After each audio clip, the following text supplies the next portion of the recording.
News, सच जरूरी है। दर्शकों नमस्कार, मैं हूं मीनल और आप देख रहे हैं MNS न्यूज टीवी। स्वागत है आपका देश प्रदेश की खबरों में। देखेंगे खबरों को विस्तार से, पर पहले देख लेते हैं कुछ मुख्य हेडलाइंस। रायबरेली में डलमऊ घाट पर गंगा में डूबकर 3 युवकों की मौत। गहरे पानी में चले गए थे 4 लोग, 1 बचकर निकला। यूपी में 10,000 प्राइमरी स्कूलों को मिलेंगे पर्याप्त शिक्षक। 8 साल के बाद तबादला नीति का होगा पहला। चादरा बार एसोसिएशन का चुनाव परिणाम, घोषित अध्यक्ष पद पर वीके सिंह ने जीत दर्ज की, नरवीर बात। और इसी के साथ आगे बढ़ते हुए देखते हैं सारी खबरों को विस्तार से। रायबरेली के डलमऊ घाट पर 3 युवकों की गंगा में डूबने से मौत हो गई। गोताखोरों की मदद से शवों को बाहर निकाल लिया गया है। मौके पर भारी मात्रा में पुलिस मौजूद है। प्राप्त जानकारी के अनुसार डलमऊ के रानी शिवाला घाट के सामने गंगा स्नान के दौरान 3 युवकों की मौत हुई है। 4 युवक गंगा में नहा रहे थे, एक के बाद एक सभी डूबने लगे। इसमें एक को बचा लिया गया है, जबकि 3 की डूबकर मौत हो गई। प्रत्यक्षदर्शियों के अनुसार यहाँ युवक नहाते नहाते गहरे पानी में चले गए थे। मरने वाले तीनों अमेठी के जगदीशपुर के रहने वाले हैं। जगदीशपुर थाने के पालपुर निवासी चंद्रमा कौशल, चंद्र कुमार कौशल, चंद्र प्रकाश, विधि चंद्र कौशल, बालचंद्र कौशल, धर्म चंद्र कौशल, आयुष कौशल, अनिल कौशल और आर्या डलमऊ के रानी शिवाला घाट के पास स्नान करने के लिए आए थे। सभी लोग स्नान कर रहे थे। इस दौरान चंद्र कुमार कौशल, जो कि मैं 60 साल का है, बालचंद्र कौशल 42 साल और आर्या 17 साल गहरे पानी में चले गए। इस कारण तीनों की डूबकर मौत हो गई। घटना से घाट पर हड़कंप मचा गया है। लोग मदद के लिए दौड़ पड़े हैं। मौके पर पहुंची पुलिस ने जांच की, शवों को पोस्टमार्टम के लिए भेज दिया गया है। गोताखोरों की मदद से शवों को बाहर निकाल लिया गया है। मौके पर भारी मात्रा में पुलिस मौजूद है। प्राप्त जानकारी के अनुसार डलमऊ के रानी शिवाला घाट के सामने गंगा स्नान के दौरान 3 युवकों की मौत हुई है। 4 युवक गंगा में नहा रहे थे, एक के बाद एक सभी डूबने लगे। इसमें एक को बचा लिया गया है, जबकि 3 की डूबकर मौत हो गई। प्रत्यक्षदर्शियों के अनुसार यहाँ युवक नहाते नहाते गहरे पानी में चले गए थे। मरने वाले तीनों अमेठी के जगदीशपुर के रहने वाले हैं। जगदीशपुर थाने के पालपुर निवासी चंद्रमा कौशल, चंद्र कुमार कौशल, चंद्र प्रकाश, विधि चंद्र कौशल, बालचंद्र कौशल, धर्म चंद्र कौशल, आयुष कौशल, अनिल कौशल और आर्या डलमऊ के रानी शिवाला घाट के पास स्नान करने के लिए आए थे। सभी लोग स्नान कर रहे थे। इस दौरान चंद्र कुमार कौशल, जो कि मैं 60 साल का है, बालचंद्र कौशल 42 साल और आर्या 17 साल गहरे पानी में चले गए। इस कारण तीनों की डूबकर मौत हो गई। घटना से घाट पर हड़कंप मचा गया है। लोग मदद के लिए दौड़ पड़े हैं। मौके पर पहुंची पुलिस ने जांच की, शवों को पोस्टमार्टम के लिए भेज दिया गया है। गोताखोरों की मदद से शवों को बाहर निकाल लिया गया है। मौके पर भारी मात्रा में पुलिस मौजूद है। प्राप्त जानकारी के अनुसार डलमऊ के रानी शिवाला घाट के सामने गंगा स्नान के दौरान 3 युवकों की मौत हुई है। 4 युवक गंगा में नहा रहे थे, एक के बाद एक सभी डूबने लगे। इसमें एक को बचा लिया गया है, जबकि 3 की डूबकर मौत हो गई। प्रत्यक्षदर्शियों के अनुसार यहाँ युवक नहाते नहाते गहरे पानी में चले गए थे। मरने वाले तीनों अमेठी के जगदीशपुर के रहने वाले हैं। जगदीशपुर थाने के पालपुर निवासी चंद्रमा कौशल, चंद्र कुमार कौशल, चंद्र प्रकाश, विधि चंद्र कौशल, बालचंद्र कौशल, धर्म चंद्र कौशल, आयुष कौशल, अनिल कौशल और आर्या डलमऊ के रानी शिवाला घाट के पास स्नान करने के लिए आए थे। सभी लोग स्नान कर रहे थे। इस दौरान चंद्र कुमार कौशल, जो कि मैं 60 साल का है, बालचंद्र कौशल 42 साल और आर्या 17 साल गहरे पानी में चले गए। इस कारण तीनों की डूबकर मौत हो गई। घटना से घाट पर हड़कंप मचा गया है। लोग मदद के लिए दौड़ पड़े हैं। मौके पर पहुंची पुलिस ने जांच की, शवों को पोस्टमार्टम के लिए भेज दिया गया है। और अब डालते नजर अगली खबर पर। बेसिक शिक्षा विभाग ने यूं ही नहीं 8 साल बाद जिले के अंदर सामान्य तबादले की प्रक्रिया शुरू की है। इसके पीछे विभाग का ये प्रयास है कि जो विद्यालय एकल या शिक्षक विहीन है और जहां ज्यादा शिक्षक है, इनका आपस में संतुलन बनाया जा सके। विभाग का ये प्रयास सफल रहा तो 10,000 से अधिक विद्यालयों में शिक्षकों की कमी को दूर किया जा सकेगा। बेसिक शिक्षा विभाग के अनुसार प्रदेश में 1700 से अधिक विद्यालय नियमित शिक्षा विहीन है।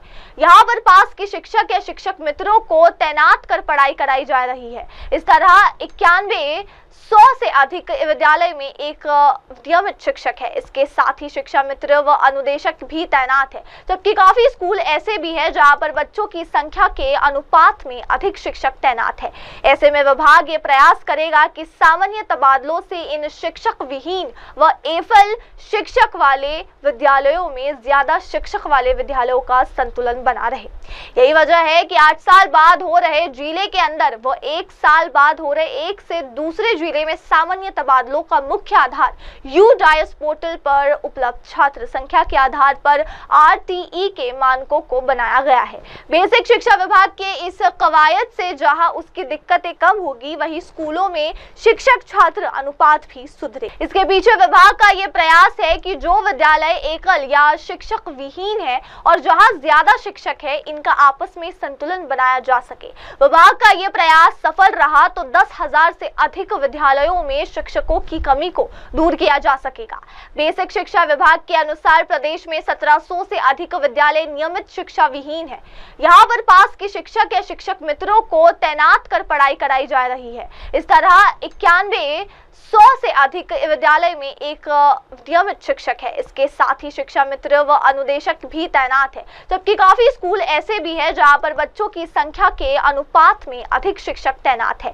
ऐसे में विभाग ये प्रयास करेगा कि सामान्य तबादलों से इन शिक्षक विहीन व एफएल शिक्षक वाले विद्यालयों में ज्यादा शिक्षक वाले विद्यालयों का संतुलन बना रहे। यही वजह है कि 8 साल बाद हो रहे जिले के अंदर व 1 साल बाद हो रहे एक से दूसरे जिले में सामान्य तबादलों का मुख्य आधार यूडाइस पोर्टल पर उपलब्ध छात्र संख्या के आधार पर RTE के मानकों को बनाया गया है। बेसिक शिक्षा विभाग के इस कवायद से जहां उसकी दिक्कतें कम होगी, वहीं स्कूलों में शिक्षक छात्र अनुपात भी सुधरे। इसके पीछे विभाग का ये प्रयास है कि जो विद्यालय एकल या शिक्षक विहीन है और जहां ज्यादा शिक्षक है, इनका आपस में संतुलन बनाया जा सके। विभाग का ये प्रयास सफल रहा तो 10,000 से अधिक विद्यालयों में शिक्षकों की कमी को दूर किया जा सकेगा। बेसिक शिक्षा विभाग के अनुसार प्रदेश में 1700 से अधिक विद्यालय नियमित शिक्षा विहीन है। यहाँ पर पास के शिक्षक या शिक्षक मित्रों को तैनात कर पढ़ाई कराई जा रही है। इस तरह 91 100 से अधिक विद्यालय में एक नियमित शिक्षक है। इसके साथ ही शिक्षा मित्र व अनुदेशक भी तैनात है, जबकि काफी स्कूल ऐसे भी हैं जहां पर बच्चों की संख्या के अनुपात में अधिक शिक्षक तैनात है। ऐसे में विभाग ये प्रयास करेगा कि सामान्य तबादलों से इन शिक्षक विहीन व एफएल शिक्षक वाले विद्यालयों में ज्यादा शिक्षक वाले विद्यालयों का संतुलन बना रहे। यही वजह है कि 8 साल बाद हो रहे जिले के अंदर व 1 साल बाद हो रहे एक से दूसरे जिले में सामान्य तबादलों का मुख्य आधार यूडाइस पोर्टल पर उपलब्ध छात्र संख्या के आधार पर RTE के मानकों को बनाया गया है। बेसिक शिक्षा विभाग के इस कवायद से जहां उसकी दिक्कतें कम होगी, वहीं स्कूलों में शिक्षक छात्र अनुपात भी सुधरे। और अब इसी के साथ डालते नजर अगली खबर। दिल्ली के कड़कड़ुमा कोर्ट के शाहदरा बार एसोसिएशन का चुनाव परिणाम आ गया है। शनिवार देर रात चुनाव परिणाम घोषित किए गए। शाहदरा बार एसोसिएशन के अध्यक्ष पद पर VK सिंह जीत गए हैं। सचिव पद पर नरवीर डबास ने बाजी मारी। कोषाध्यक्ष के पद पर ज्योति सिंह ने जीत दर्ज की है। उपाध्यक्ष पद पर अमित तंवर, वरिष्ठ उपाध्यक्ष के पद पर अमित कैन, एडिशनल सेक्रेटरी के पद पर अवध प्रताप सिंह, ज्वाइंट सेक्रेटरी के पद पर हर्षदीप बेनीवाल ने बाजी मारी है। इसके अलावा सुशील भाटी मेंबर लाइब्रेरी बने हैं। शाहदरा बार एसोसिएशन का चुनाव 24 मई यानी कल संपन्न हुआ था, जिसके बाद देर रात परिणाम घोषित कर दिए गए। इससे पहले दिल्ली हाईकोर्ट ने शाहदरा बार एसोसिएशन के चुनाव को स्थगित कर दिया। ये निर्णय सुरक्षा चिंताओं के मद्देनजर लिया गया था, क्योंकि कड़कड़डुमा कोर्ट परिसर में पहले भी बार एसोसिएशन चुनाव के दौरान व्यवधान देखा गया है। शनिवार देर रात चुनाव परिणाम घोषित किए गए। शाहदरा बार एसोसिएशन के अध्यक्ष पद पर VK सिंह जीत गए हैं। सचिव पद पर नरवीर डबास ने बाजी मारी।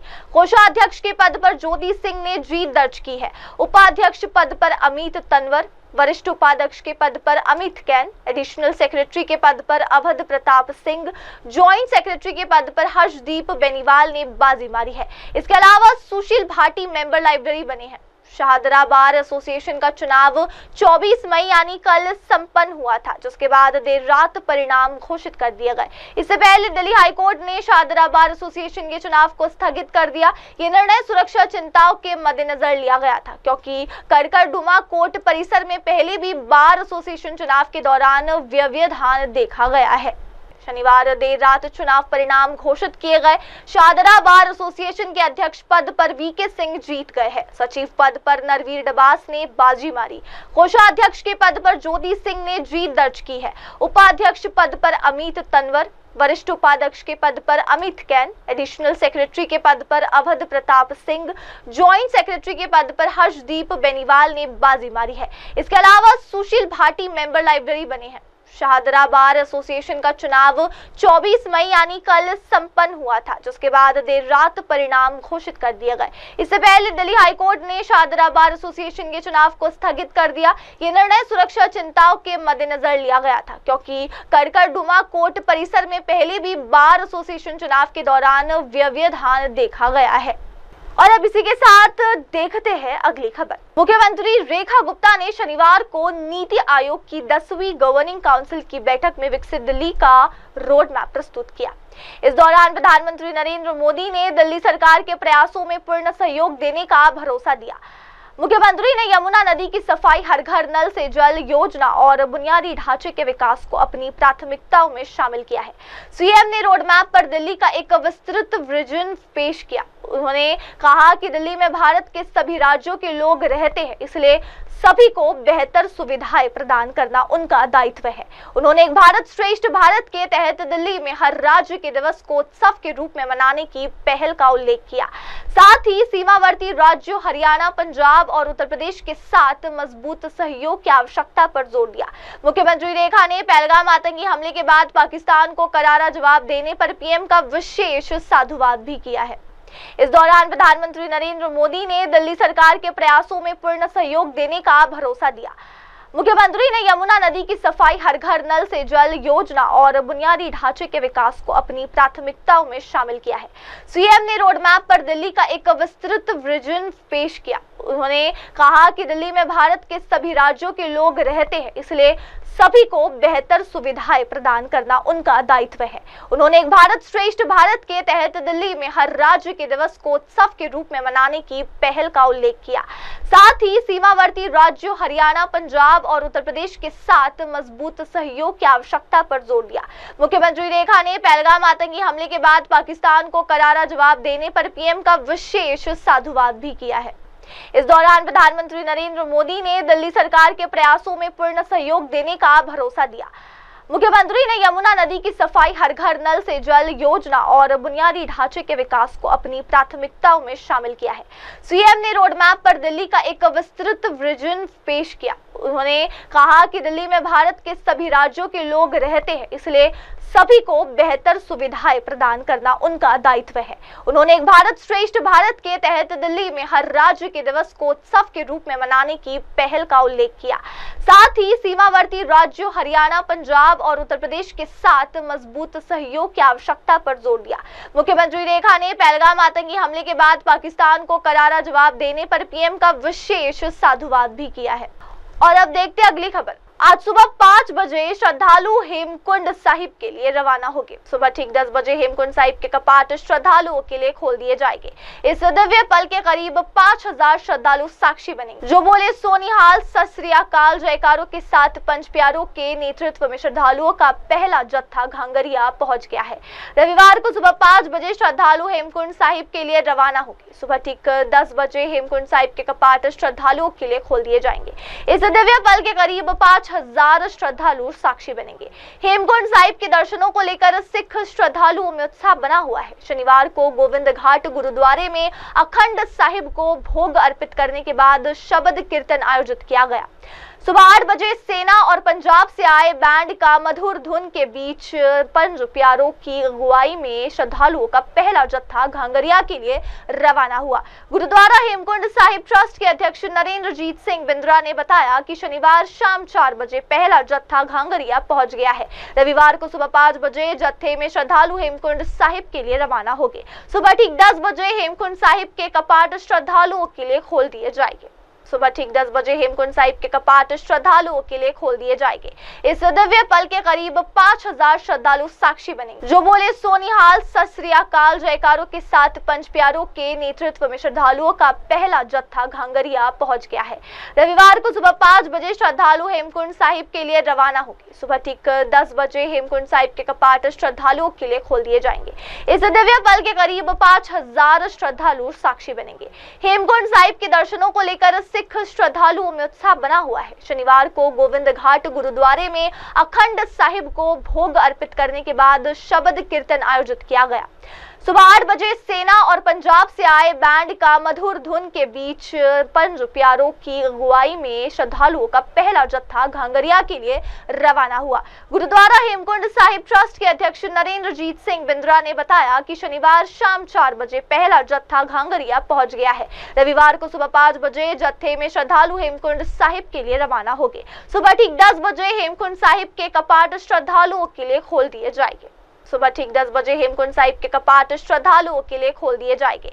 इस दिव्य पल के करीब 5000 श्रद्धालु साक्षी बनेंगे, जो बोले सोनिहाल, सत श्री अकाल जयकारों के साथ पंच प्यारों के नेतृत्व में श्रद्धालुओं का पहला जत्था घांगरिया पहुंच गया है।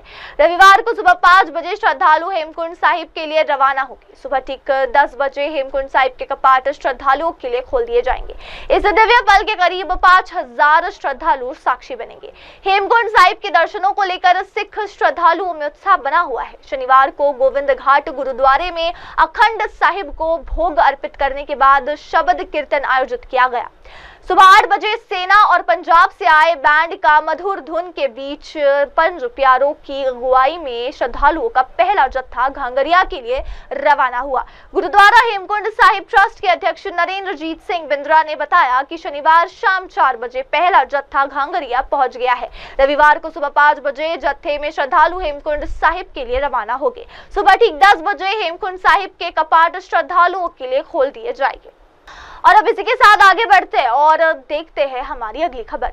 ऋषिकेश एम्स में कोरोना के 3 संक्रमित रिपोर्ट किए गए हैं, जिनमें गुजरात का एक तीर्थयात्री कोरोना संदिग्ध भी शामिल हुए, जिसके एम्स में जांच की जा रही है। एम्स निदेशक ने कोरोना से सचेत रहने की सलाह दी। कोरोना के संक्रमण को देखते हुए एम्स प्रशासन ने एहतियात लागू किए हैं। एम्स प्रशासन ने बताया कि 3 मरीज कोरोना संक्रमित पाए गए थे, जिनमें एक को अस्पताल से छुट्टी कर दी गई है, जबकि एक एम्स की चिकित्सक है, जिन्हें अस्पताल में ही आइसोलेट किया गया है। वहीं बद्रीनाथ की यात्रा पर जा रहा गुजरात का एक तीर्थयात्री कोरोना संदिग्ध पाया गया, जिसकी एम्स में जांच चल रही है। एम्स निदेशक प्रोफेसर मीनू सिंह ने कहा कि यदि किसी को ज्यादा खांसी या बुखार की शिकायत है तो वो जांच करा ले। निदेशक प्रोफेसर मीनू सिंह ने कहा कि ये वेरिएंट अधिक गंभीर तो नहीं, लेकिन यदि किसी को पहले से शुगर, हार्ट संबंधी बीमारी, हाइपरटेंशन जैसी बीमारी है तो वो लोग अपनी जांच कराएं और देखरेख में रहे। प्रोफेसर मीनू ने कहा कि एम्स के पास पर्याप्त संसाधन पर्याप्त मात्रा में है, जिसके एम्स में जांच की जा रही है। एम्स निदेशक ने कोरोना से सचेत रहने की सलाह दी। कोरोना के संक्रमण को देखते हुए एम्स प्रशासन ने एहतियात लागू किए हैं। एम्स प्रशासन ने बताया कि 3 मरीज कोरोना संक्रमित पाए गए थे, जिनमें एक को अस्पताल से छुट्टी कर दी गई है, जबकि एक एम्स की चिकित्सक है, जिन्हें अस्पताल में ही आइसोलेट किया गया है। वहीं बद्रीनाथ की यात्रा पर जा रहा गुजरात का एक तीर्थयात्री कोरोना संदिग्ध पाया गया, जिसकी एम्स में जांच चल रही है। एम्स निदेशक प्रोफेसर मीनू सिंह ने कहा कि यदि किसी को ज्यादा खांसी या बुखार की शिकायत है तो वो जांच करा ले। निदेशक प्रोफेसर मीनू सिंह ने कहा कि ये वेरिएंट अधिक गंभीर तो नहीं, लेकिन यदि किसी को पहले से शुगर, हार्ट संबंधी बीमारी, हाइपरटेंशन जैसी बीमारी है तो वो लोग अपनी जांच कराएं और देखरेख में रहे। प्रोफेसर मीनू ने कहा कि एम्स के पास पर्याप्त संसाधन पर्याप्त मात्रा में है, जिसके एम्स में जांच की जा रही है। एम्स निदेशक ने कोरोना से सचेत रहने की सलाह दी। कोरोना के संक्रमण को देखते हुए एम्स प्रशासन ने एहतियात लागू किए हैं। एम्स प्रशासन ने बताया कि 3 मरीज कोरोना संक्रमित पाए गए थे, जिनमें एक को अस्पताल से छुट्टी कर दी गई है, जबकि एक एम्स की चिकित्सक है, जिन्हें अस्पताल में ही आइसोलेट किया गया है। वहीं बद्रीनाथ की यात्रा पर जा रहा गुजरात का एक तीर्थयात्री कोरोना संदिग्ध पाया गया, जिसकी एम्स में जांच चल रही है। एम्स निदेशक प्रोफेसर मीनू सिंह ने कहा कि यदि किसी को ज्यादा खांसी या बुखार की शिकायत है तो वो जांच करा ले। निदेशक प्रोफेसर मीनू सिंह ने कहा कि ये वेरिएंट अधिक गंभीर तो नहीं, लेकिन यदि किसी को पहले से शुगर, हार्ट संबंधी बीमारी, हाइपरटेंशन जैसी बीमारी है तो वो लोग अपनी जांच कराएं और देखरेख में रहे। प्रोफेसर मीनू ने कहा कि एम्स के पास पर्याप्त संसाधन पर्याप्त मात्रा में है। और अब इसी के साथ देखते हैं अगली खबर पर एक नजर।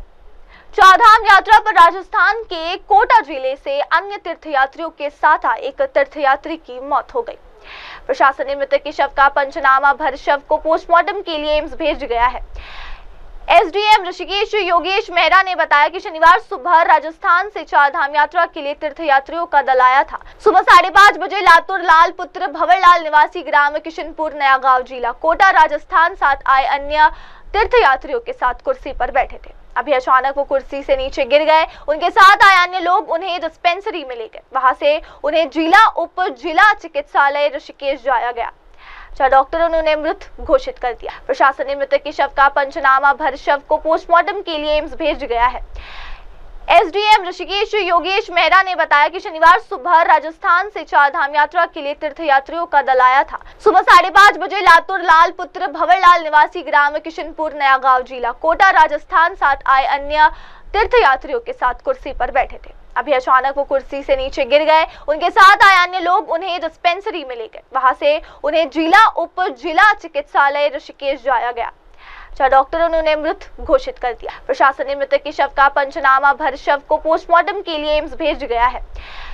एसडीएम ऋषिकेश योगेश मेहरा ने बताया कि शनिवार सुबह राजस्थान से चारधाम यात्रा के लिए तीर्थयात्रियों का दल आया था। सुबह 5:30 बजे लातूर लाल पुत्र भंवरलाल निवासी ग्राम किशनपुर नया गांव जिला कोटा राजस्थान साथ आए अन्य तीर्थयात्रियों के साथ कुर्सी पर बैठे थे। अभी अचानक वो कुर्सी से नीचे गिर गए। उनके साथ आए अन्य लोग उन्हें डिस्पेंसरी में ले गए। वहां से उन्हें जिला उप जिला चिकित्सालय ऋषिकेश जाया गया, जहां डॉक्टरों ने उन्हें मृत घोषित कर दिया। और फिलहाल अब वक्त हो गया है ब्रेक का। ब्रेक के बाद लौटेंगे और जानेंगे देश विदेश की तमाम खबरें। तब तक के लिए आप बने रहे एमएनएस न्यूज टीवी पर। नमस्कार। हाय हेलो नमस्कार, मैं हूं पंकज विष्णु और आप देख रहे हैं एमएनएस न्यूज। आप देख रहे हैं एमएनएस न्यूज, सच जरूर।